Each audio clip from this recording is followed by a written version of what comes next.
आपने आत्मदेव का कथा सुना होगा, वही श्रीमद् भागवत महात्म्य में है आत्मदेव। वो ब्राह्मण की कथा आपने सुना होगा कि तुंगभद्रा नदी के किनारे बैठे हुए थे और एक सन्यासी आते हैं, उनको फल देते हैं और वो फल अपनी पत्नी को जाकर के दे देते हैं। आपको पता है वो सिर्फ आत्मदेव की कथा नहीं है, वो हम सब की कथा है। आपकी है, मेरी है, सबकी है, सबकी कथा है वो। आप सोचिए वो ब्राह्मण देवता जो थे तुंगभद्रा नदी के किनारे बैठे थे। तुंगभद्रा का अर्थ होता है तुंग और भद्र। तुंग का मतलब श्रेष्ठ, अब भद्र का अर्थ है कल्याण। जो उत्तम कल्याण का मार्ग प्रशस्त करे उसे तुंगभद्रा कहते हैं। तो वही हमारा जीवन है, आपका जीवन है तुंगभद्रा। और ये जो इस जीवन में जो ये आत्मा है, जीवात्मा है, उसे हम ब्राह्मण आत्मदेव समझ लेते हैं। ये ब्राह्मण आत्मदेव तो बड़ा सीधा साधा है, बड़ा भोला भाला। उसको जो कहेंगे वो सुनेंगे, जो कहना है वो कह देंगे, जितना ही कहेंगे उतना ही करेंगे। ये सब तो बहुत अच्छा है, लेकिन ये जो बुद्धि रूपी है ना, ये जो संयुक्त होता है, बुद्धि से जो जुड़ता है, मिलता है, जैसे ब्राह्मण आत्मदेव, उनकी पत्नी धुंधली बड़ी खतरनाक थी, तो वैसे ही हमारा और आपका जो जीवात्मा है, उसकी बुद्धि जो है ना बहुत खतरनाक है। इस बुद्धि को काबू में रखना ये बहुत बड़ा श्रेष्ठ काम है।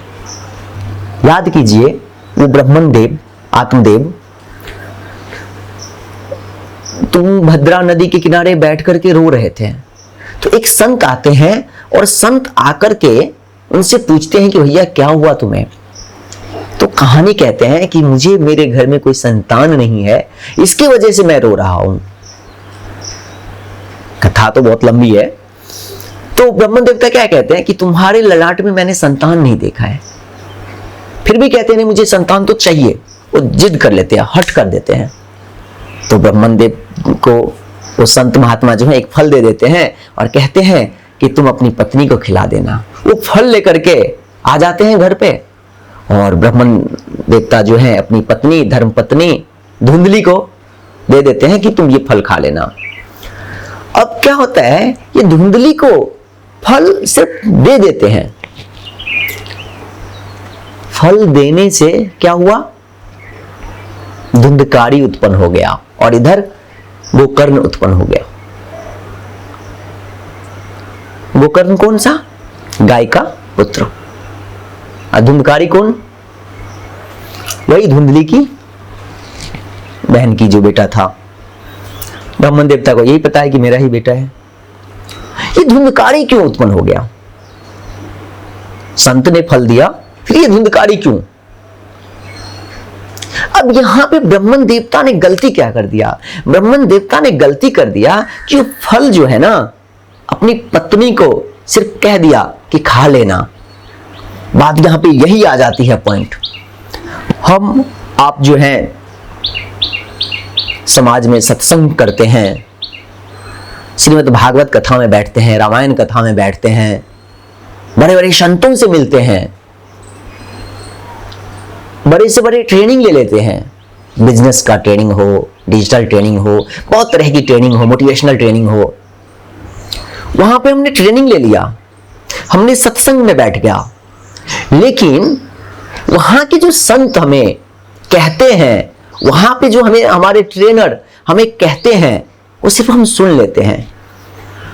जैसे कि आत्मदेव ने किया, आत्मदेव फल लेकर के अपनी पत्नी को दे दिया। तो वही है कि हम वहां पे सत्संग में सुन लेते हैं और बस घर पे आके कहते हैं अरे महात्मा जी ने तो आज बहुत अच्छा प्रवचन किया। हम अपनी बुद्धि तक नहीं लाते हैं। ये जो हमारी पत्नी है ना, बुद्धि धुंधली, ये बड़ी खतरनाक है ना, तो हम यहां तक नहीं पहुंचाते हैं। तो हम यहां तक यदि पहुंचा देते हैं, अपनी बुद्धि तक यदि उस सत्संग को पहुंचा देंगे, तो हमारा जीवन क्या हो जाएगा, गोकर्ण जैसा पुत्र हो जाएगा। क्या हो जाएगा? गोकर्ण जैसा पुत्र हो जाएगा। और यदि हम उस फल को नहीं खिलाएंगे अपनी बुद्धि तक, उस सत्संग की बातों को अपनी बुद्धि तक नहीं ले जाएंगे, तो फिर क्या हो जाएगा? वही धुंधकारी उत्पन्न हो जाएगा। तो कहने का मतलब है कि उस सत्संग से जो आपको रस मिल रहा है, उस रस को सिर्फ बातों तक मत लाइए, बातों में मत लाइए, अपने शब्दों में मत लाइए। और ये महात्मा जी ने बहुत अच्छा सत्संग दिया, हमारे ट्रेनर साहब ने बहुत अच्छा चीजें बताया, मार्केटिंग में क्या क्या करना होता है, मोटिवेट कैसे रहें, बहुत अच्छा चीज बताया, बिजनेस को कैसे ग्रो करें, बहुत अच्छा चीज बताया।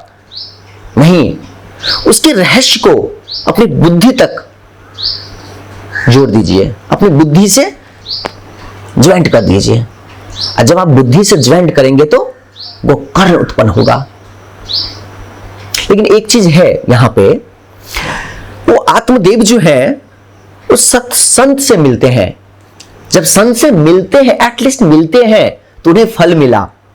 तो यदि डायरेक्ट धुंधली से उन्हें पुत्र गोकर्ण नहीं मिला, तो कहीं ना कहीं किसी के माध्यम से, गाय के माध्यम से ही गोकर्ण पुत्र तो मिला। तो इसका मतलब कि नहीं कि आप सत्संग ही ना जाएं, ट्रेनिंग ही ना लें। ट्रेनिंग लेना जरूरी है, वो सत्संग में जाना जरूरी है, वो जाना बहुत जरूरी है। आज वो सत्संग में गए थे, इसीलिए तो गोकर्ण उन्हें मिले। आज वो ब्रह्मदेवता जो है उसी तुंगभद्रा नदी के किनारे बैठे हुए हैं और फिर से रो रहे हैं। क्यों रो रहे हैं? पहला दिन क्यों रोया था? पुत्र के लिए, कि मेरे घर में पुत्र नहीं है। आज क्यों रो रहा है? फिर वही पुत्र की वजह से, कि भगवान पुत्र तो मुझे मिल गया, लेकिन वो पुत्र जो है सकर्मक नहीं मिला, सकारात्मक नहीं मिला। तो कहने का तात्पर्य यही है कि आप सत्संग सुनिए और सत्संग में जो कही गई बातें हैं उसको अपने बुद्धि से, आपकी जो बुद्धि है धुंधली, उससे समागम कीजिए, उससे जुड़िए और फिर गोकर्ण जैसे पुत्र उत्पन्न कीजिए और गोकर्ण की तरह पंडित बनिए, ज्ञानी बनिए।